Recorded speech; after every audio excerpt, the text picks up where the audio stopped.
Hi guys, and welcome to the channel. In today's video, I will be talking about hair care essentials for a successful long hair journey. I talk about products a lot on this channel. In fact, that's mostly what I do.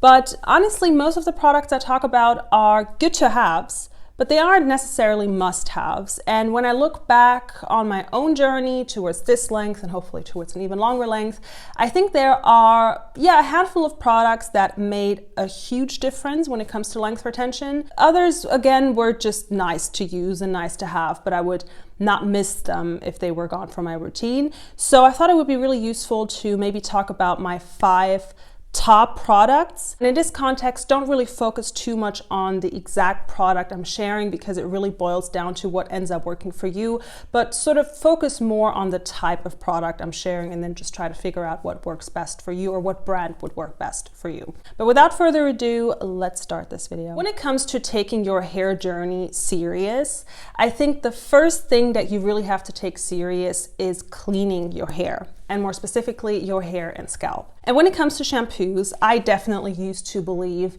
in this myth that every shampoo is the same and that really anything will get your hair and scalp clean. And I guess to some extent that's correct. There's really only few shampoos I've tested throughout my hair journey or throughout my life pretty much, where I really felt like, okay, this is actually not cleaning my hair or my scalp. So these are very rare. But more often than not, I used shampoos where I felt like, okay, this is doing too much. Like this is actually irritating my scalp. This is stripping my hair and it's not really helping. It's cleaning, but it's not really helping me on my journey. So I think the first essential that you need in your long hair care regimen in your journey is a moisturizing shampoo, one that will clean your scalp and also take care of your hair at the same time. And my moisturizing shampoo of choice is Olaplex number 4. This is their huge bottle. I think this is 2 liters. They no longer make this size actually, so this is like a leftover. But this shampoo really changed everything for me. I said it before, I used to believe that all shampoos are the same, and that's just not true.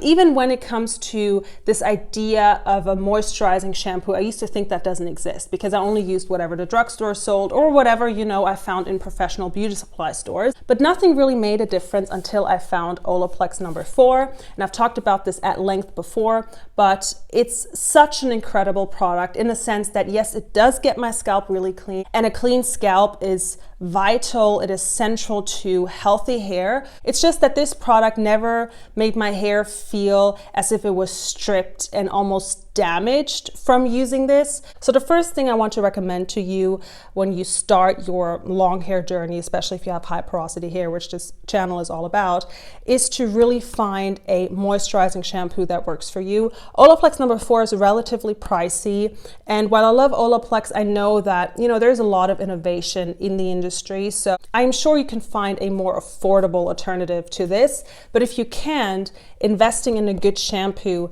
is a good place to start. Now, as I said, when it comes to building a new hair regimen, I think the first thing you should always start with is products that clean your scalp and clean your hair.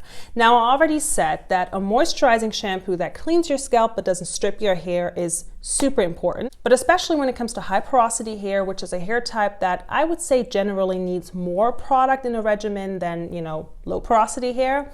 What is important is that you manage to clarify your hair on a very regular basis. And when I say regular basis, I don't mean anything more than every month or 6 weeks. I do not really like clarifying shampoos. I feel like they are very irritating to the scalp and they are very damaging to the hair. I prefer hair scrubs because they are a lot more targeted than clarifying shampoos. And the one I'm using at the moment is by Christophe Robin, and it's called their Scrub Leave-In Purifiant.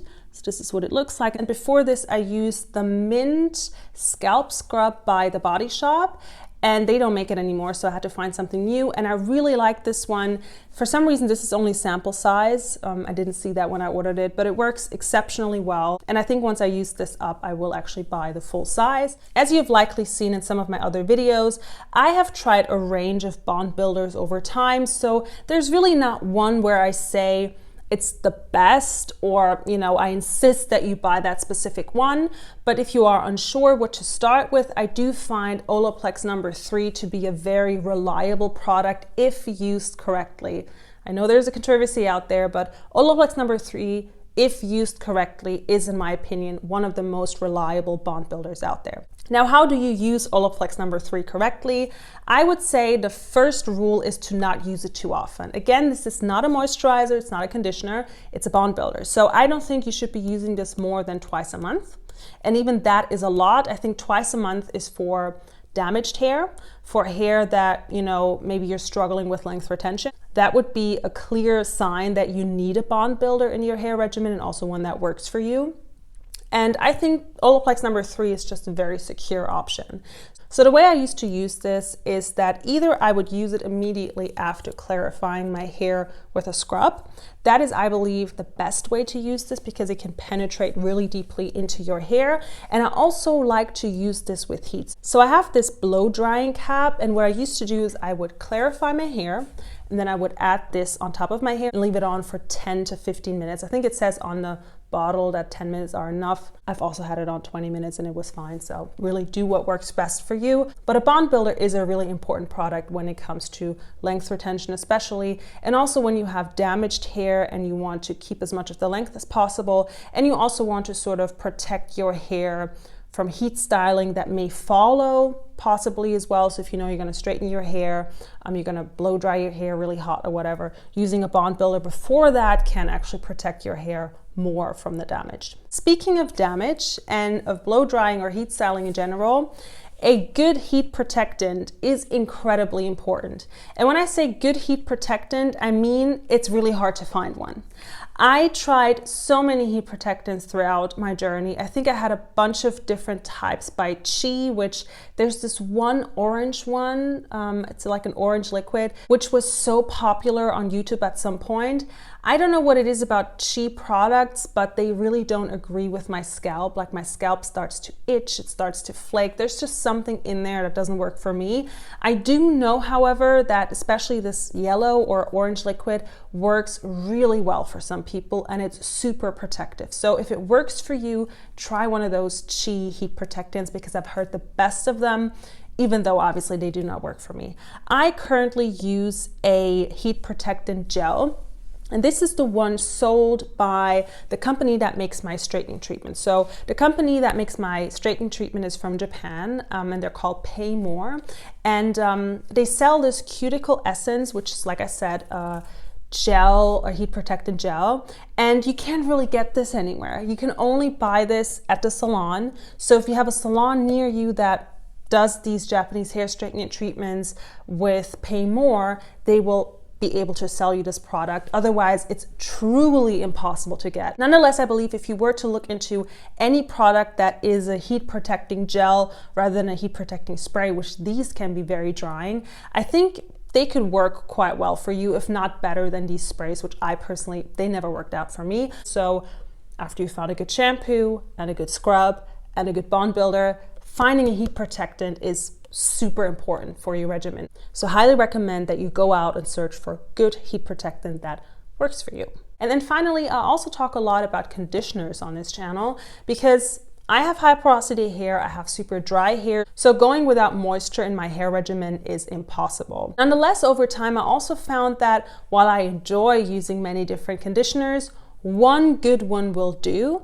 And because I have high porosity hair, which is super dry, a deep conditioner can actually replace a conditioner if I had to choose between both. Currently, my deep conditioner of choice is by Pantene Pro V, and this is specifically their silicone-free line. I've talked about this product already in depth in another video. It's such an incredible product. What I love about this conditioner is that at the same time, it is heavy enough to actually moisturize my hair and for the effect to last on my hair, while also not being too heavy where it suffocates my hair, where it weighs my hair down, which is often an issue when it comes to deep conditioners, especially the drugstore kind. And you will know your hair better than I will know your hair. So if you have a silicone-free deep conditioner that works for you, well done, because this is such an important product when it comes to growing out your hair, when it comes to moisturizing your hair. I also stress that silicone-free is important because if you have a bond builder in your regimen, and like I said, you should have one,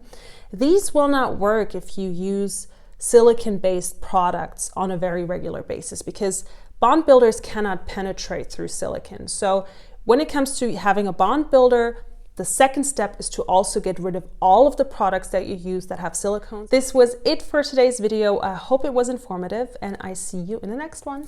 Bye.